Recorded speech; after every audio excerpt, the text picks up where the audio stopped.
Are your eyes closed? You're not peeking. Open your eyes. Oh, Christmas tree,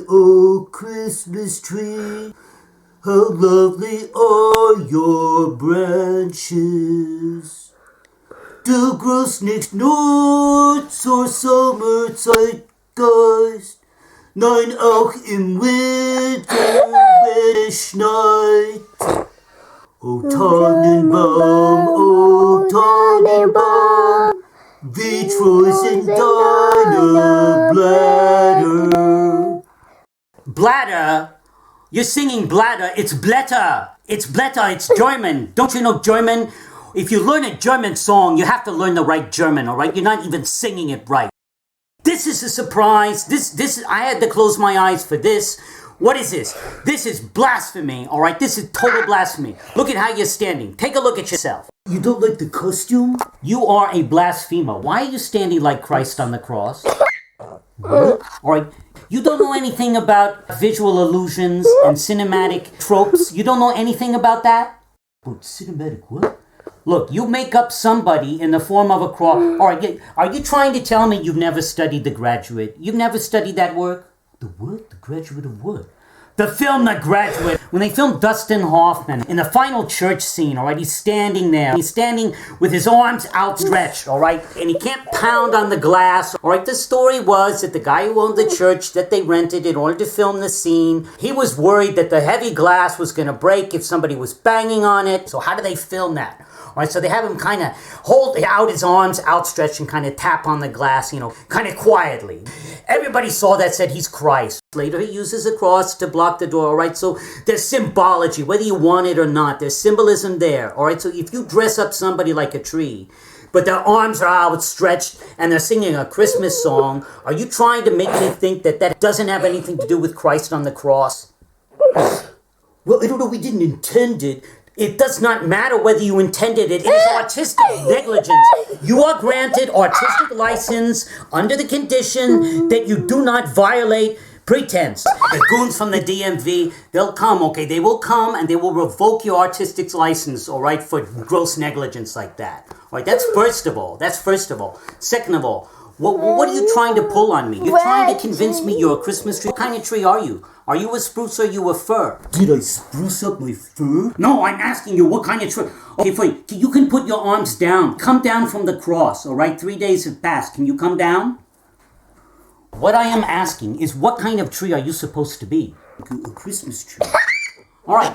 Okay, are you a hybrid? Are you a hybrid? Is that what you are? Am I a what? A hybrid car? No, are you a combination of two different kinds of trees? Have you been grafted? Is one of your limbs grafted onto a different kind of tree? You're spruce and pine at the same time? How is that possible? How minuscule are the particles of my disbelief going to be for me to be able to suspend it, all right, and believe that you're a Christmas tree when you're two kinds of trees in one?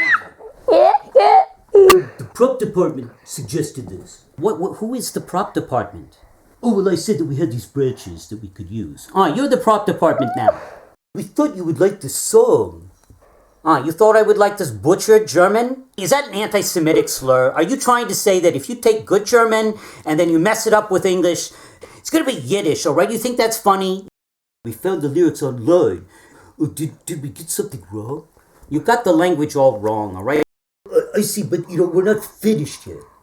You're not finished yet. What more ridiculousness have you come up with how could you follow an act like that? Well, we wanted to show you what decorating your tree was like, from the point of view, of the tree. From the point of view of the tree? What are you talking about?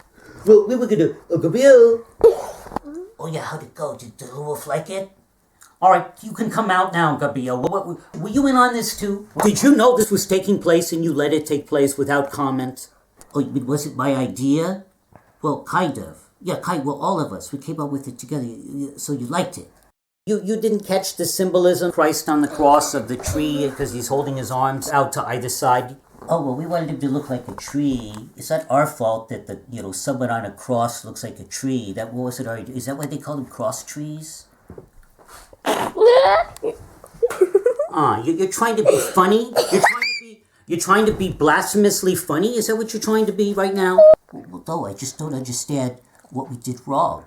All right, do you understand that we filmed this? Okay, now that we've filmed it, the footage can be resurrected, all right?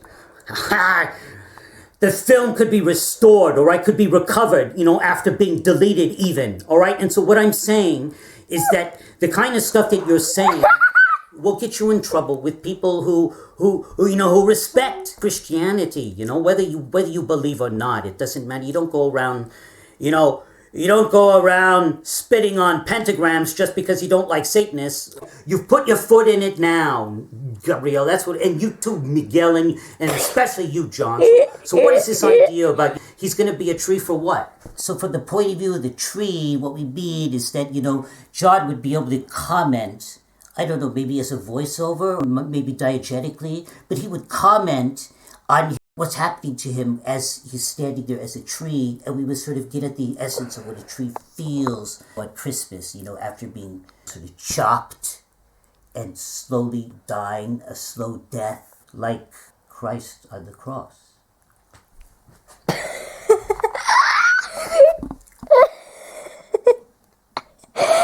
Like Christ on the cross. You're telling me that filmically, when I listen to the tree describe its torment to me as it's being decorated by bourgeois families with loads of lights and baubles and tchotchkes and whatever it is they hang on these trees, all right, and that's going to be like Christ commenting on, I'm being stuck in the ribs with a spear right now, which is actually a manger scene being hung here, or maybe a cross to kind of remind him, right? This part of the tree would be where the spear would have been stuck in by the Roman soldier, the spear that Hitler went into Austria to get and then allowed him his victories at first. Okay, is that what you're telling me? That we're going to hear Christ on the cross? Do you understand how blasphemous this is? Utter sacrilege. Do you understand this? But that wasn't the idea. It does not matter what the idea was. It does not matter what the intention was. This is so blatantly obvious. The whole metaphor, all right, the history, and then it's a tree, all right, and it's the tree of life, all right, and then it's our roots. And the tree of knowledge of good and evil in the Garden of Eden, all right, which is Christ, who's come to explain to you, to tell you. Maybe you didn't know in the past what good and evil was, but you should have known, and you know now, all right? And I absolve you of your sins when you didn't know that. But now that you know that, you're responsible for your actions. And all of that, and we're going to hear that from the point of view of the tree, being John, standing with his arms outstretched, different kinds of trees. I see. So it's sort of a bridge across different races. Okay, so Christ came not just for white people. He's probably black, maybe he wasn't. He came for all people, regardless of race, so they can stop trying to separate us by race, all right? Because if we understand suffering, all right, then we understand that the Christ was a suffering for all the races. It's just the atheist version of original sin, is that you're born bad. Freud said that something happened to you in your childhood. It wasn't your fault, but there's nothing you can do about it. And someday the trauma from that will come out in the form of some sort of atrocity committed by you, because it never ends. You will always be victim of that trauma in your past. And before in the church, they said you were born sinful. But that's not true. We know that's not true. Even the Catholics admit that. Well, Little Wolf, I guess I myself have to repent. Well, what do you mean? Well, yeah, it was my idea to use the branches from different trees. We didn't have a lot. That's all we had. And I didn't want to take any off of the tree because I think it looks really nice.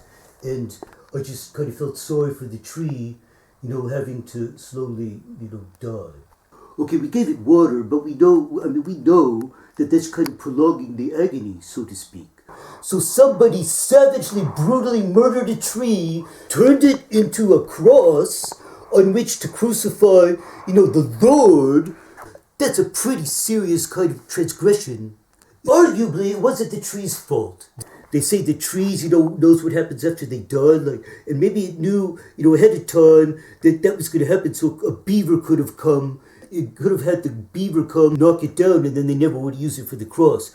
However, maybe it was a sacrificial tree, that agreed among all trees, to participate in that travesty, dare I say, so that the spirit of that tree could go into the spirit of our tree. Okay, and that John would channel the spirit of that tree, and we would understand what it was like not to be Christ on the cross, but to be the cross itself. What it means to be the cross that Christ bore. What it means to be the cross that Christ bore. Yeah. So we're not trying to pretend that we have any chance ever to actually understand what that kind of suffering means, all right? They beat it into our skulls. Watch the film about the Jews and then the blacks and then the Houthi-Tutsis in Rwanda who were killing each other. But you never understand the suffering. It's pointless. You can't understand suffering like that. But then to take Christ who was suffering for all of humanity, okay? That's a kind of suffering that nobody's going to be able to comprehend. So instead of trying to get into his head, we get into the head of the cross. Right, I see. All right, we can understand the cross. We can understand the thorns, maybe. I see where you're going with this. This is brilliant. This is brilliant. This is unbelievable. All right, this is going to be a Christmas like we've never had. All right. So, John, you ready to be decorated? I have an idea. Yeah, what's your idea? Maybe we could make this like a play about a tree and then kind of show it to the audience so the audience can understand how is it being a cross or something. Ah, I see. So we dramatize it. Of course, you don't want to narrate. What do you guys think about that? Can we show the tragedy of the sacrifice, the self-sacrifice of the tree? So how did that tree, did it shake its branches a certain way? How did it attract the lumberjacks who came to chop it down, right? Because it's got to know, because trees know. Trees know, okay? It's people don't know. Plants, trees, they know everything, future and past. I mean, they don't know the specifics. They don't know they haven't read the dictionaries. But they know stuff that's going to happen, all right? And so the tree knew that. So we have to show that dramatically. We can have a voiceover so people understand what's going on. John, you can play the tree as it's growing and then as it's being chopped down, all right? Are you willing to be chopped down? Well, I've been cut down to size quite a few times, so I think I could probably be chopped down too. Why not?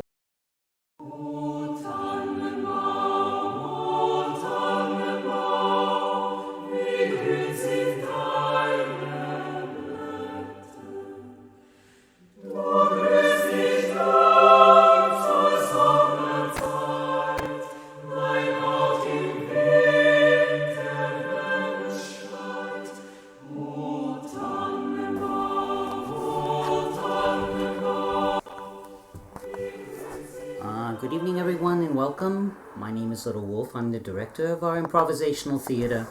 I'd like to welcome out on stage John as the tree, and then you'll see Miguel and Gabrielle in different roles a little bit later. And thank you for coming this evening. I hope you enjoy our performance. Did you bring the axe? No, I didn't bring the axe. I thought you were bringing the axe. What do you mean? You were supposed to bring the axe? Here's the forest. Just come on. Okay, well, how are we supposed to chop down a tree if we don't have an axe? Shh, don't let the trees hear that. Don't let the trees hear that. Well, yeah, if they know you don't have an axe, and they won't be afraid. Well, what does it matter if they're afraid? We'll just chop them down whether they're afraid or not. You know who we're doing this for, right? Oh, no, who are we doing this for?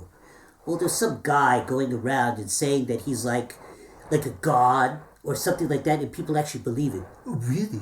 You think I could do that? You could do what? Go around and say, hey, I'm the son of God, so you have to do whatever I tell you to do. You think that would work?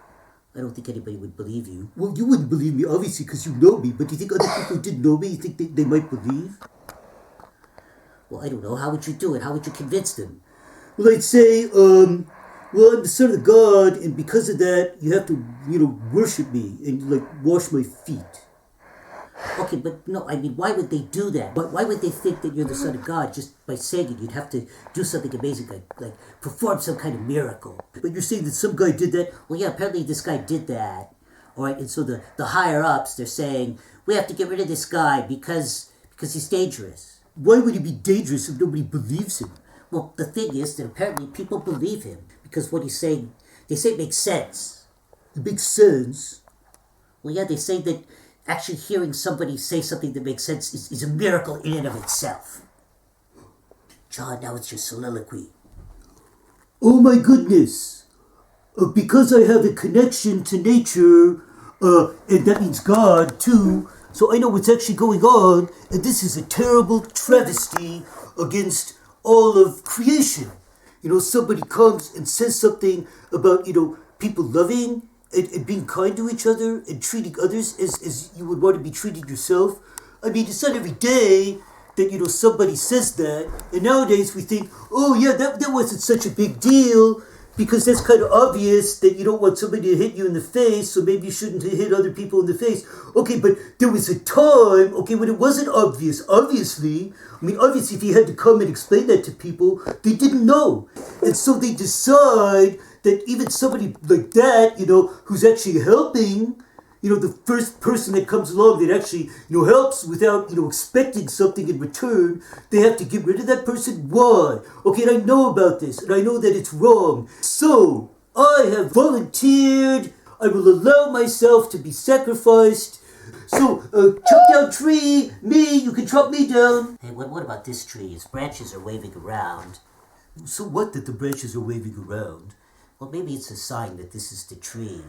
Okay, but it's not like we have an axe, okay? You were supposed to bring it. You were supposed to bring it. Well, whoever was supposed to bring it, we don't have it. Oh, look, it's falling down. Whoa! We can just take it, right? So we don't need to go back for an axe. What a considerate tree this is, to fell itself before our very, feet. Okay, let's drag it away. Okay, John, you could say something now. I am being dragged away to participate in this event as the representative of the forest.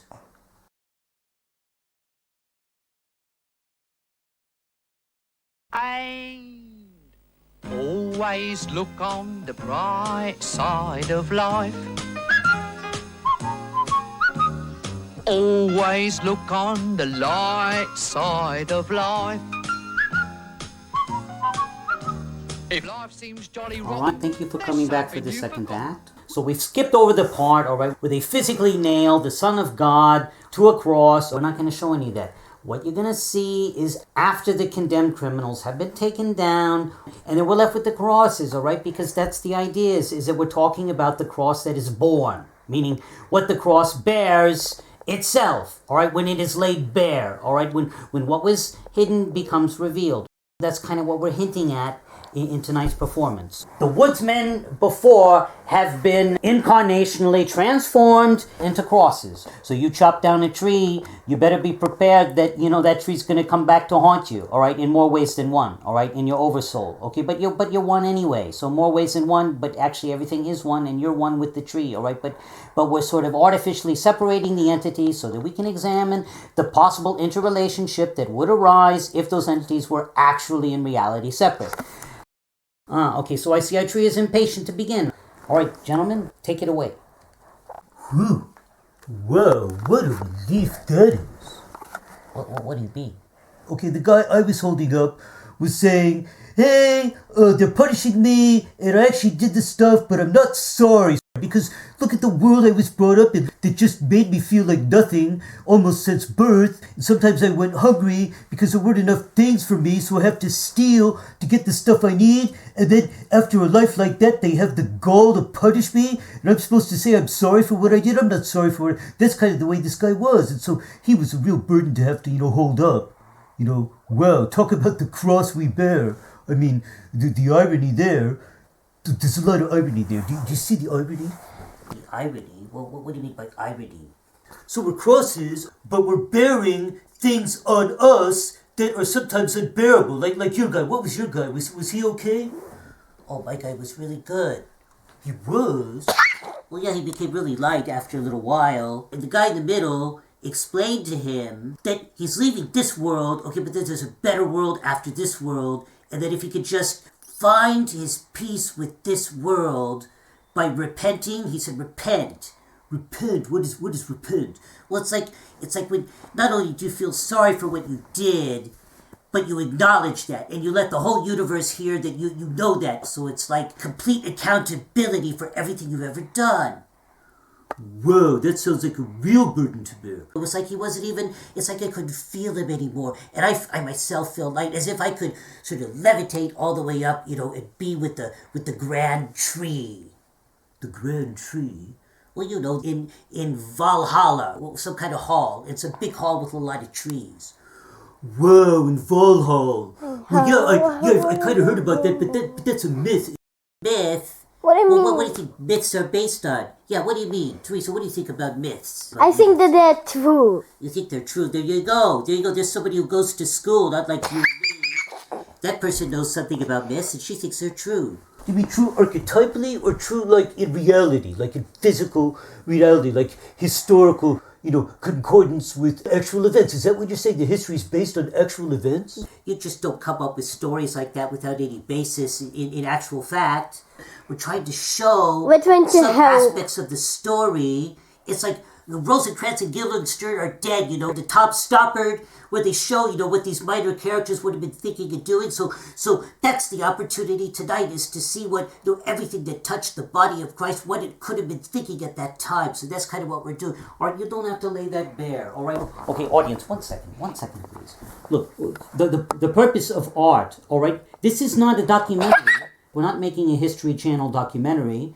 If we were, it would be about World War II. They don't have documentaries about anything else. But if we were actually allowed to make a documentary about some other period of history, okay, that's not what we're doing here. If we say what we think everything means, all right, then all the criticism limits itself to that.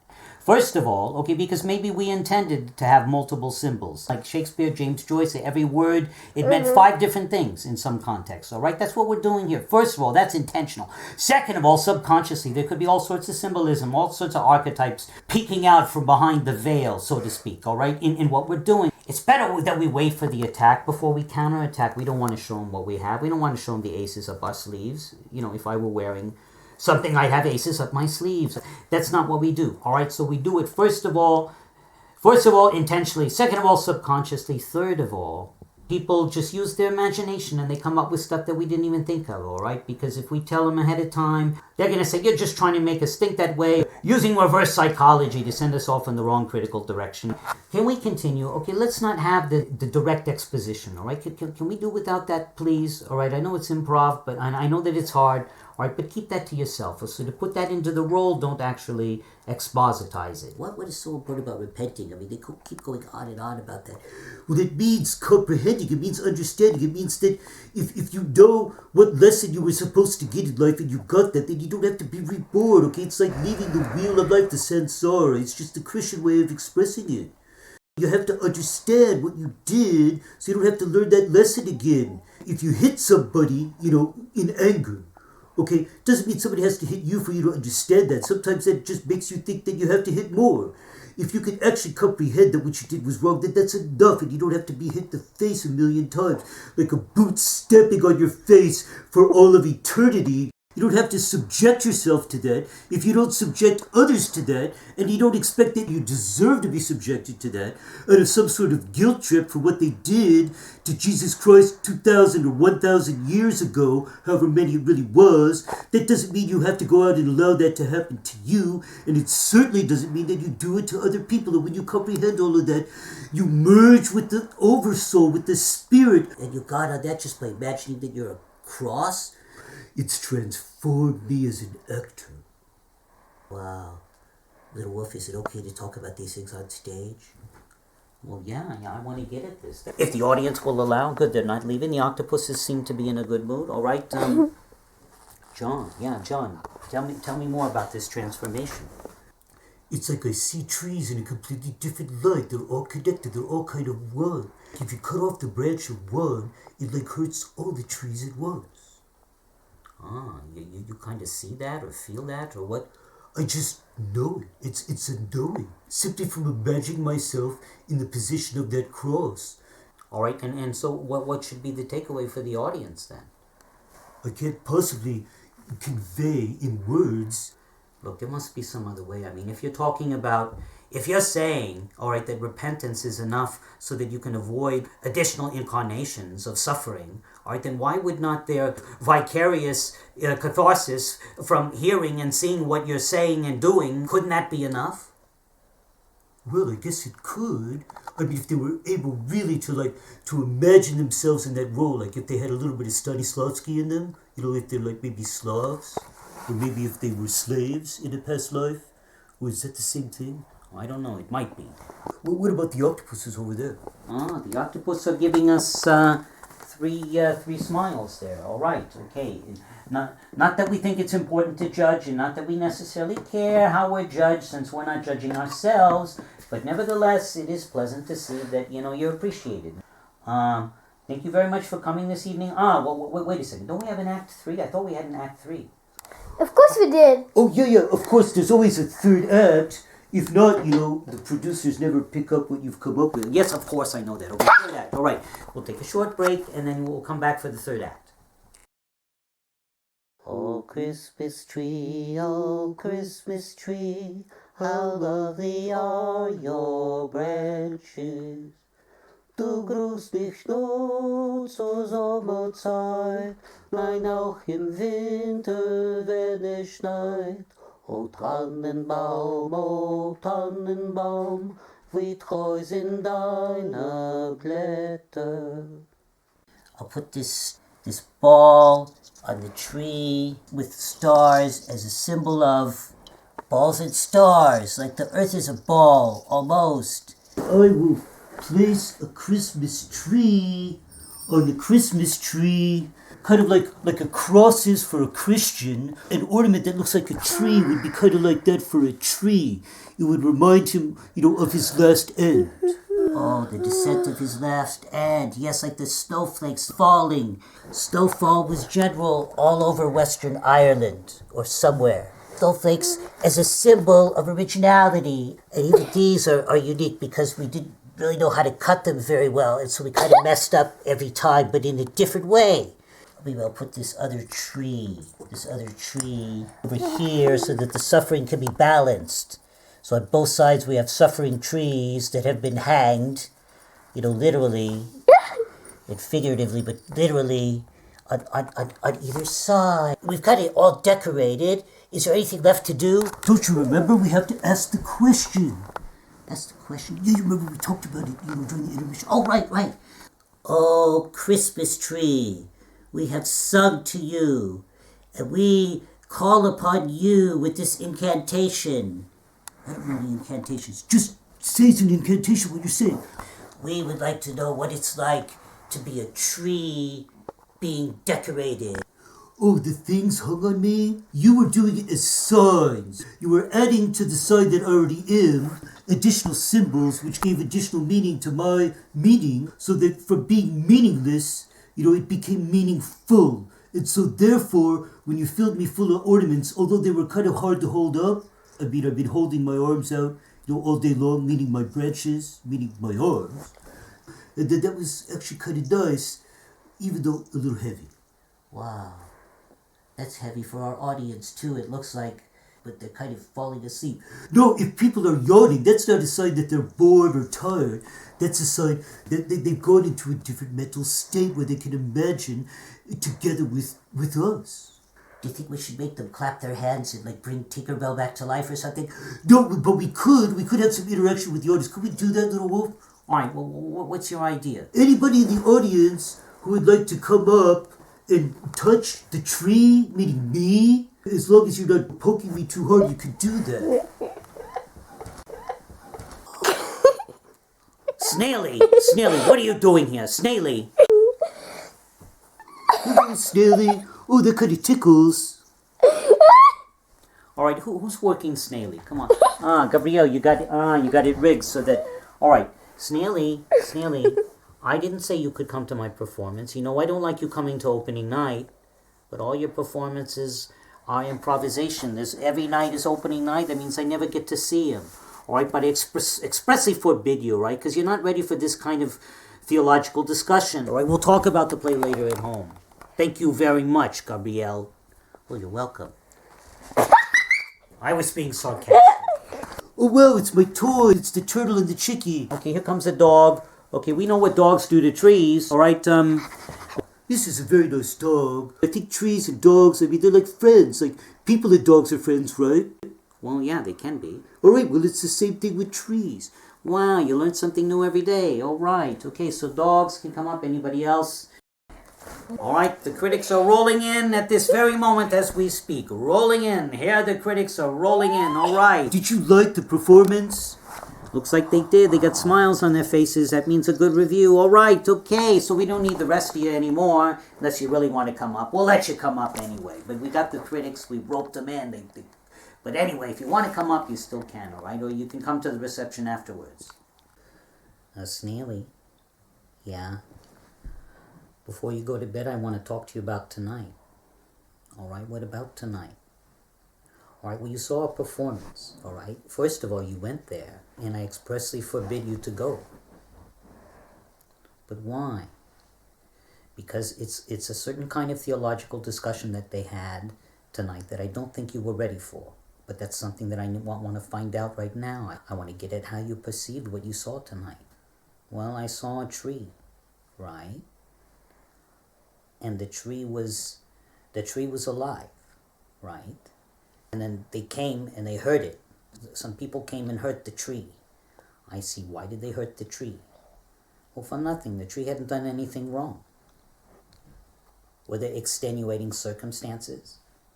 For the tree or for the people who cut it down?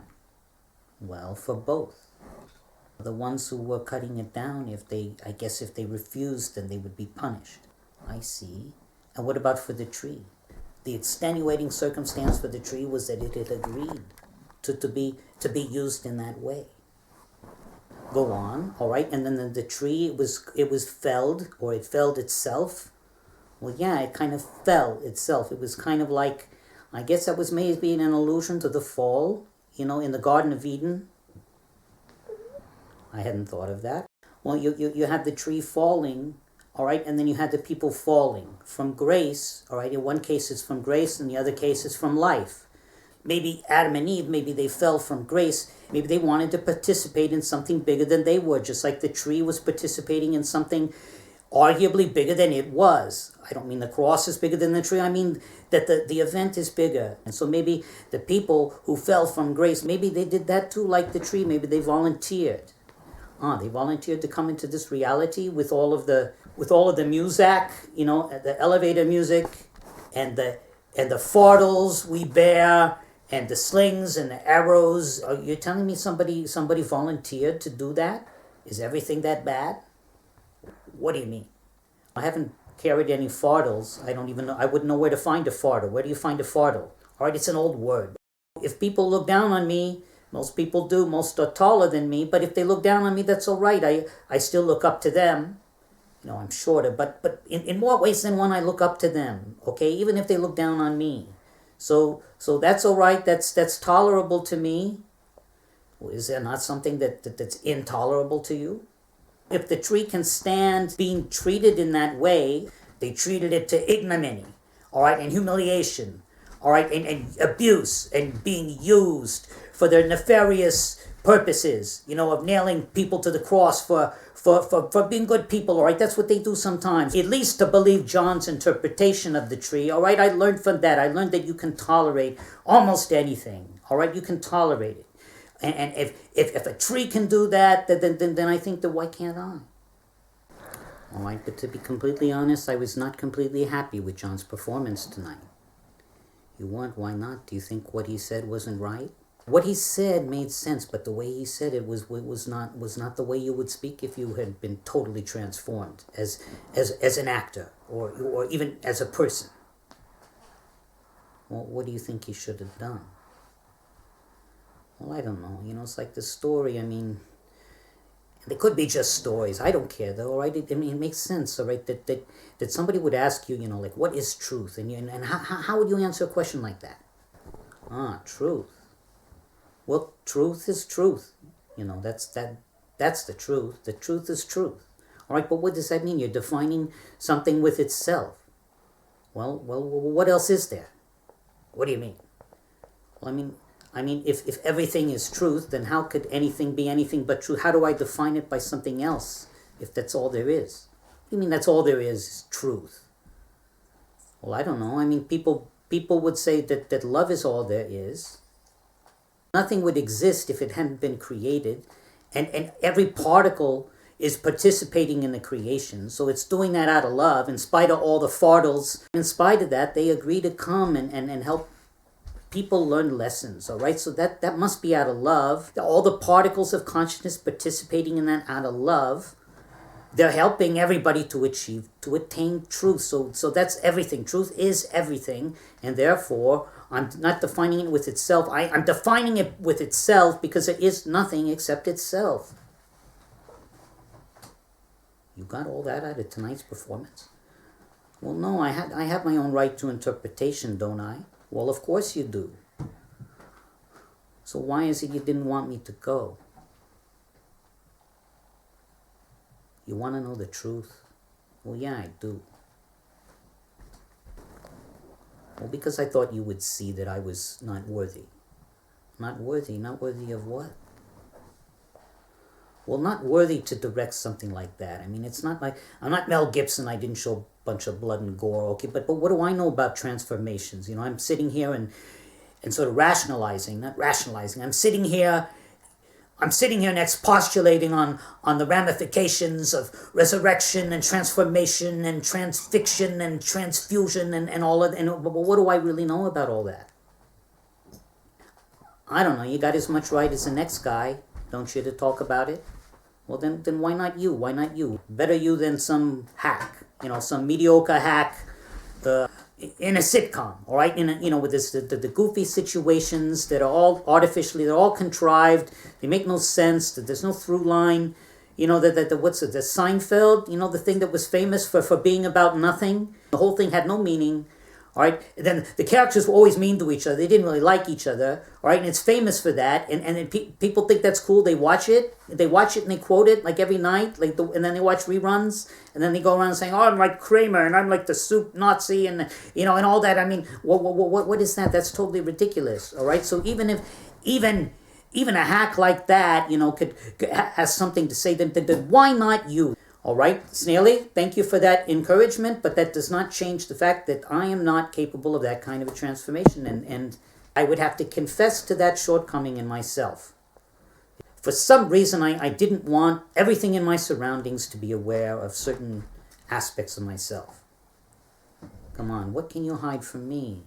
Everything hidden eventually becomes revealed. Isn't that a biblical thing? Yes, it's a biblical thing, all right. So what does that mean to you? Well, I don't know. I mean, if they got time travel, eventually they'll get that, and you'll be able to go back and see whatever you want, in observer mode. Or everything's being surveilled 24/7, technologically with the cameras and the whatnot, or with remote viewers, or just being transcribed, being inscribed in the Akashic, and that will be accessible to people with crystals. Probably is already with crystals now, if you're attuned to that kind of thing. So it's not like you're going to hide anything, not forever. And even if you hid it for almost forever, forever is so long. I mean, eventually it would come. Eventually, you yourself, you would want it to come out, because if it doesn't come out, then you can't overcome it. You can't move on to the next stage in your development if you don't, say, this is what I did and it's a mistake, and so I'll do better next, in the next universe, in the next multiverse, in the next round of the next multiverse, of the next timeline, of the next, whatever is after that.